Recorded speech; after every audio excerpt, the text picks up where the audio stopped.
Good morning, dear student. We are going to start our chapter. This is your chapter 4 for class 6. Okay, this is your chapter. Your chapter name is A New Name, written by Linda Sue Park. Okay, this is your shortest story written by Linda Sue Park. It's a very interesting story. Okay, so let's start our chapter. Firstly, who is Linda Sue Park? Linda Sue Park is a Korean writer, Korean American writer, okay, who has authored several novels and picture books for young adults and children. Most of her work is based upon Korean history and culture. In 2020, the award the Newbery Medal for a Single Child, और 2002 में इनको एक award दिया गया था single sad दिया गया था किनको, लिंडा सू पार्क को, जो कि एक कोरियन अमेरिकन राइटर हैं और उन्होंने बहुत सारे नॉवेल्स लिखे हैं, पिक्चर्स बुक, किसके लिए, बच्चों के लिए भी और एडल्ट्स के लिए भी. ओके, तो ये एक छोटी सी स्टोरी है. This story based on a 10 years old Korean girl. Her name was Kim Soo-hee and her brother Kim Tae-yul. Okay, it is the year 1914 and the Japan have taken over Korea. ये उस समय की बात है, 1914 की बात है, जब ना जापान जो है टेक ओवर किया था किसको, कोरिया को अपना आधिपत्य जमा लिया था. वो रूल करने लगा था. कौन, जापानीज किया था किसको, कोरिया को 1914 में. उसी समय की एक कहानी है जो कि एक लड़की है, 10 साल की लड़की जिसका नाम है किम शू ही, उसका भाई भी है जिसका नाम है किम चे-युल. ओके, तो ये सारी एक फैमिली है जो कि एक कोरियन फैमिली है. उन्हीं का अराउंड ये मूव कर रही है story. The Korean people are very unhappy. They do not have the freedom to learn their history, follow their culture, or speak their language. Suddenly, there comes a new law. All Koreans are to take Japanese name. और जिस समय वो अधिकार हुआ था Japanese का Korea पे 1914 में, उस समय नए नए रूल्स भी बन रहे थे. आप जिस देश में रहोगे ऑब्वियसली उसी का रूल फॉलो करोगे ना. तो उस समय क्या था कि जो किम शू ही जो लड़की है वो भी कोरियन फैमिली थी. उनकी भी एक भाई और एक बहन थे. और उस टाइम जापानीज लोग जो कोरिया को ये किया था, टेक ओवर किया था.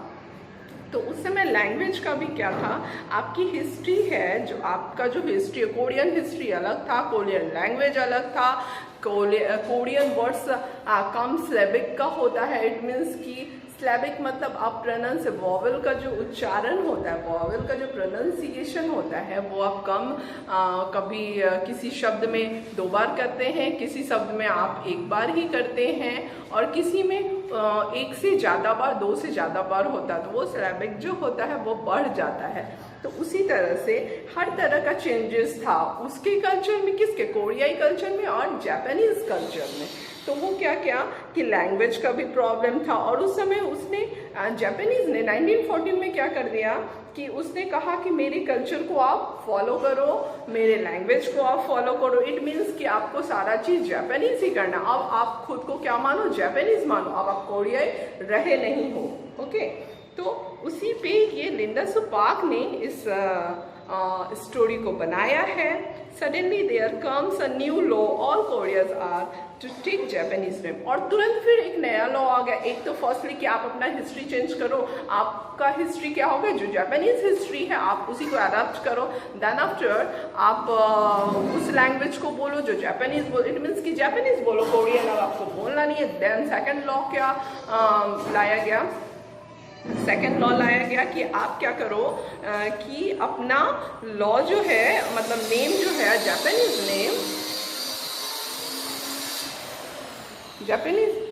जापानीज क्या कि वो कहा कि अब लैंग्वेज भी आपको यहीं का बोलना पड़ेगा और नाम भी आपको चेंजेस करने होंगे. इट मीन्स कि जो आपका कोरियाई नेम है अब वो नहीं चलेगा, अब आपको अपना एक जापानीज नाम रखना पड़ेगा. ये सारे पेरेंट्स को बताया गया. The childrens father knows that the law must be obeyed और is his family could face a strict punishment. आपको कहा गया, स्ट्रिक्टली इस चीज़ को रूल में लाया गया कि आपको रखना ही होगा, नहीं तो आपको स्ट्रिक्ट पनिशमेंट दिया जाएगा। किस बात के लिए? कि आपके नेम क्या होने चाहिए? जापानीज होने चाहिए। ओके, तो ये लॉ लाया गया। So he helps them choose Japanese name that reflect their कोरियाई roots. Now she he must learn to accept her new name. How does she feel? और शू को भी किमशुही जो कि कोरियाई गर्ल थी, उसका भी नाम चेंज करना पड़ा। और उसके बाद की ये जर्नी इस स्टोरी में बताई गई है कि कैसे उसका नाम चेंज हुआ, क्या क्या उसको प्रॉब्लम्स फेस करने पड़े उस छोटी लड़की को जब वो नाम चेंज, क्या वो खुश थी, क्या वो नहीं खुश थी, ये सारा चीज़ इस छोटी सी स्टोरी में अन्यून में आपको बताया गया है। ओके, तो मैं आपको अब we have already done this chapter 2 and 3 times in our online class, that's why I will explain this chapter in Hindi। तो जब ये हुआ कि वो उसके जो फादर थे वो के अबूजी जो थे गिव मी न्यू नेम। किसको दिया? उसको। वो लड़की बोल रही है कि मेरे फादर ने मुझे एक नया नाम दिया, और वो कह रही है कियोको कानियामा जो नाम था ये उसका जापानीज नेम था। तो ये उसके फादर ने उसका रखा, क्योंकि अब तो वो स्कूल भी जाएगी ना, और वो स्कूल जाने में फिर उसको नाम का ज़रूरत पड़ेगा। और किमशु ही उसका कोरियाई नेम था, और जापानीज नेम क्या हो गया? कियोको कानियामा उसका जापानीज नेम हुआ। उसके फादर ने उसे दिया। जापानीज फैमिली जो थी वो उसको क्या की सब सारे लोगों का नाम बदल रहा था, किमशुही का भी नाम रखा गया। बट उसके फादर काफ़ी जीनियस थे, और कियोको का मतलब ही होता है rays of brightness. Okay, rays of brightness होता है। The same my real name, इसमें वो उसने बताया कि उसी तरह मेरा रियल नेम जो था कानियामा जो मेरा रियल नेम था क्या? किमशुही, जिसका नाम मतलब होता है रेज ऑफ ब्राइटनेस। उसी तरह क्या हुआ कि मेरा जो दूसरा नाम रखा गया कानियामा कियोको, उसमें उसका भी मतलब क्या होता है? उसका भी मतलब यही होता है। इसलिए मेरे फादर ने नाम तो अलग अलग रखे, बट उसके सेंस क्या थे? सेम थे। इसको मेरे फादर ने रखा, बट मैं खुश नहीं थी। मुझे वहाँ स्कूल जाना पड़ता था। उसने बताया, किसने? किमशुही ने बताया मुझे वहाँ स्कूल जाना पड़ता था, और मैं जब स्कूल जाती थी तो मुझे मेरे फ्रेंड्स जो हैं मेरे कभी कभी रियल नेम से बुलाते थे। बट मेरी क्लास टीचर जो थी वो काफ़ी अच्छी थी, काफ़ी पेशेंस था उनमें, और वो पेशेंस दिखाती भी थी हम लोगों के साथ, क्योंकि ये बिल्कुल भी अलाउड नहीं था कि आप अपना कोरियाई नेम को यूज़ करें। आप बच्चे भी हैं तो आपको किस नेम को यूज़ करना है? आपको अपना जापानीज नेम ही यूज़ करना है। आप गलती से भी कोरियाई नेम नहीं बोल सकते हैं। ये इस पे आपको स्ट्रिक्ट पनिशमेंट दिए जाएंगे, ये रूल था। बट वो बता रही है किमशुही, इट मीन्स कि कानियामा कियोको जो है वो बता रही है कि उस समय जो मेरी क्लास टीचर काफ़ी पेशेंटली हम लोगों को समझाती थी और बताती थी कि आप इस तरह का ना करें, और अभी आप बच्चे हैं, फिर से आप कोशिश करें कि आप अपना जापानीज नेम ही बोलें। किमशुही ना बोल के आप कानियामा कियोको ही बोलें। इस तरह का वो हमेशा समझाती थी, लेकिन इस बात को विदाउट पनिशमेंट वो समझाती थी। ये काफ़ी अच्छी बात थी उनकी, उसकी क्लास टीचर की। वो अपने क्लास टीचर के बारे में बता रही है। द नेक्स्ट टाइम क्या हुआ? उसका जब फ्रेंड मिला, उसका फ्रेंड, उसके सारे फ्रेंड्स भी थे, उसका एक जापानीज फ्रेंड भी था, सब लोग थे। और वो क्या कर रहे थे? एक बार जो है उसका नाम था मिगुमी उसका नाम था। तो वो क्या कह दी, वो कोरियाई प्रोनाउंसिएशन जो था वो जापानीज ही लड़का था, तो मिगुइजिन ने मिगुमी जो एक उसका गलत प्रोनाउंसिएशन किया। और उस समय क्या किया कि एक नया फिर रूल आया। जब वो इस तरह का करती थी तो उसकी क्लास टीचर तो उसको समझाती थी कि इस तरह का मत करो, आपका जो रियल नेम है वो उसको एडेप्टेशन में लाना चाहती थी कि आपका जो नाम डाला गया है, जापानीज नाम डाला गया, आप जापानीज रूल को क्या करो, स्ट्रिक्टली फॉलो करो, नहीं तो फिर मैं आपको पनिशमेंट दूंगी, ऐसा वो बोलती थी, बट वो पनिशमेंट देती नहीं थी।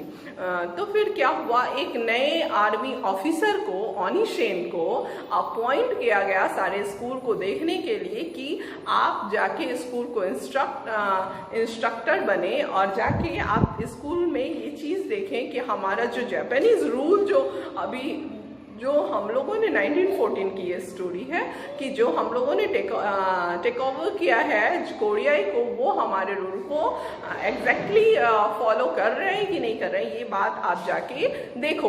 तो वो किम शू ही जो एक आर्मी ऑफिसर थे, ऑब्वियसली आर्मी ऑफिसर क्या होते हैं, स्ट्रिक्ट होते हैं, उनका एक अपना रूल रेगुलेशन होता है और वो रूल रेगुलेशन से काफ़ी बंधे होते हैं। उसी तरह किम शू ही भी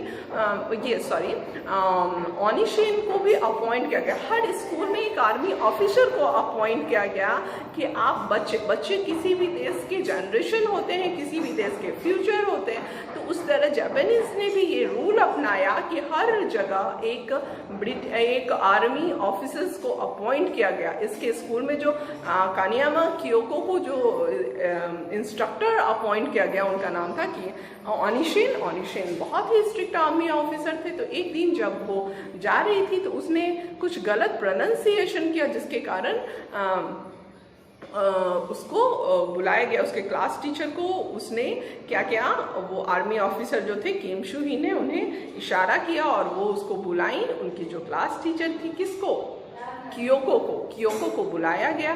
कियोको जब उनकी तरफ हर एक स्टेप, कियोको बहुत ही जेंटल लड़की थी, वाइस प्रिंसिपल की बेटी थी और वो काफ़ी रूल और रेगुलेशन को खुद फॉलो करना चाहती थी। वो हर चीज़ को अपना टाइम पे होमवर्क करना, किसी भी चीज़, वो ऐसा कोई भी एक्टिविटी नहीं करती थी जिसके कारण कोई उसको पनिश कर सके।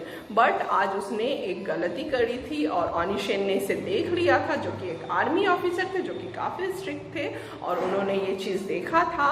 और वो क्या कर रहे थे, वो उन्हें पनिशमेंट देने को कह रहे थे। किसको, क्लास टीचर को कह रहे थे कि कियोको को बुला के पनिशमेंट दिया जाए। क्यों, उसने कोरियाई नेम को प्रोनाउंस किया। तो फिर उसे बुलाया गया और वो उसे एक स्टिक से, उस समय बहुत रूल स्ट्रिक्ट था, अभी तो किसी भी बच्चे को स्टिक से पिटाई नहीं लगती, लेकिन उस समय उसके क्लास टीचर ने बुला के उसे पैर पे अनकाउंटेबल वे से उसे स्टिक लगाना शुरू किया और फिर उसके पूरे पैर पे क्या हो गया, निशान हो गया। और जब जब उसको स्टिक लगता, वो कियोको क्या बोलती, अनफेयर अनफेयर अनफेयर, मतलब ये अच्छा नहीं है वो इसको कि मतलब इस चीज़ के लिए अगर आपको पनिशमेंट दिया जाए तो कितनी बुरी बात है। लेकिन उस समय बहुत ही कोरियाई पे बहुत ज़्यादा ही वो लोग जापानीज जो टेक ओवर किए थे, तो बहुत ही हार्ड रूल रेगुलेशन को फॉलो करवा रहे थे और जो कि इसको बिल्कुल भी पसंद नहीं था कियोको को, और उसको पहली बार पनिशमेंट दिया जा रहा था। और फिर क्या हुआ, जब वो घर गई तो उसकी माँ को भी बहुत बुरा लगा। उसके रेसल्स थे पूरे पैर पे रेसल्स पड़े हुए थे।